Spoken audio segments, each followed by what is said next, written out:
Years ago, Jamaica's leading beer producer, Red Stripe, surprised many when it changed its brewing formula. Instead of relying entirely on imported barley, the company began using cassava, a local root crop long dismissed as poor man's food. That move didn't just improve business, it created jobs for Jamaican farmers, cut millions in import costs, and transformed cassava into a new symbol of Caribbean innovation. Today, Guyana is taking that same idea to a whole new level.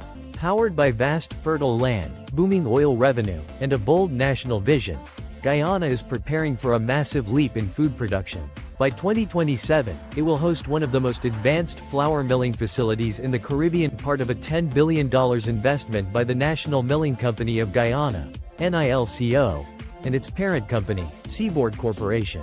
But make no mistake, this project isn't just about producing flour. It's about economic power, food security, and regional dominance. What is happening along Guyana's coast today could determine which nation becomes the food leader of the Caribbean tomorrow. The announcement came on a quiet Tuesday morning in Georgetown. Cameras flashed, reporters scribbled, and one press conference sent ripples across the agro-industrial world of the Caribbean.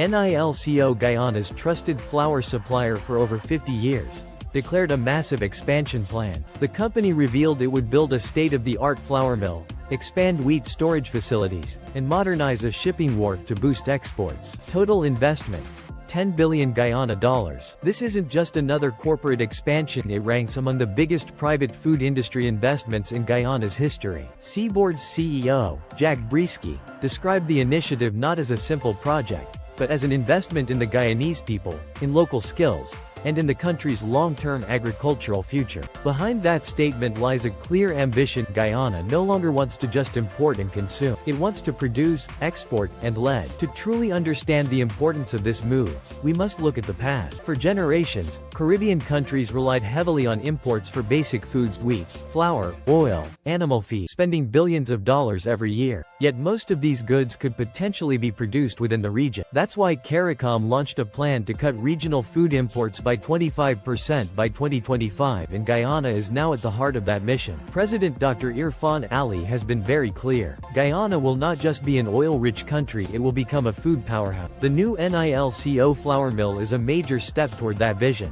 Once completed, the facility will double Guyana's flour production capacity, not only feeding the nation but also exporting flour across the Caribbean. Soon, Guyanese bread, roti, pastries, and biscuits won't just stay in local shops, they'll stock shelves in Barbados, Suriname, Trinidad, Jamaica, and beyond. And this expansion means more than exports, it means jobs. Engineers, machine operators, shipping crews, factory workers, all will benefit. But there's something even bigger happening behind the scenes. NILCO is preparing for a major agricultural revolution: cassava flour.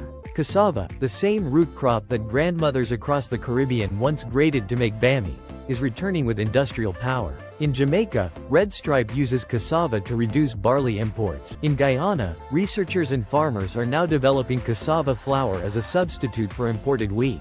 Working closely with the government, NILCO is exploring ways to bring cassava flour into commercial production. If successful, thousands of farmers will grow cassava not just for home cooking but for industrial market. This could transform Guyana's agriculture and possibly change the way the Caribbean produces food forever. This isn't just diversification, it's agricultural independence. Driving this transformation is Seaboard Corporation, a powerful American multinational with operations in over 45 countries. Seaboard runs flour mills in Africa, energy terminals in Latin America, and shipping networks around the world. Now, it's placing a massive long-term bet on Guyana. According to CEO Jack Brisky, the goal isn't just to build a mill, it's to build entire supply chains that connect farms, factories, ports, and export market. And flour is only the beginning. Seaboard is also exploring integrated pork production and liquefied natural gas, LNG, distribution inside Guyana. Food and energy, the two foundations of economic power,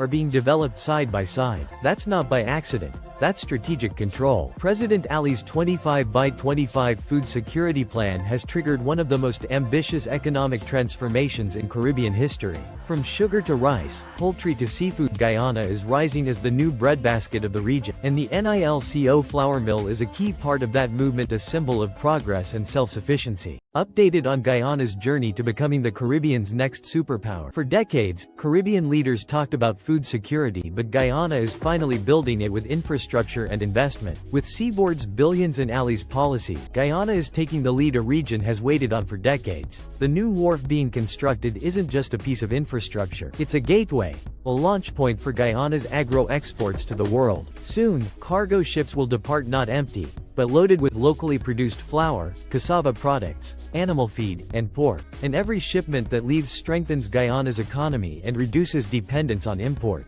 Every ship that returns will bring business, not debt, opportunity, not dependency. So, the next time you enjoy bread, roti, or pastries in the Caribbean, remember Guyana. This small country is not just feeding its people, it's reshaping the future of Caribbean food. If you enjoyed this video, make sure to like, subscribe, and hit the bell to stay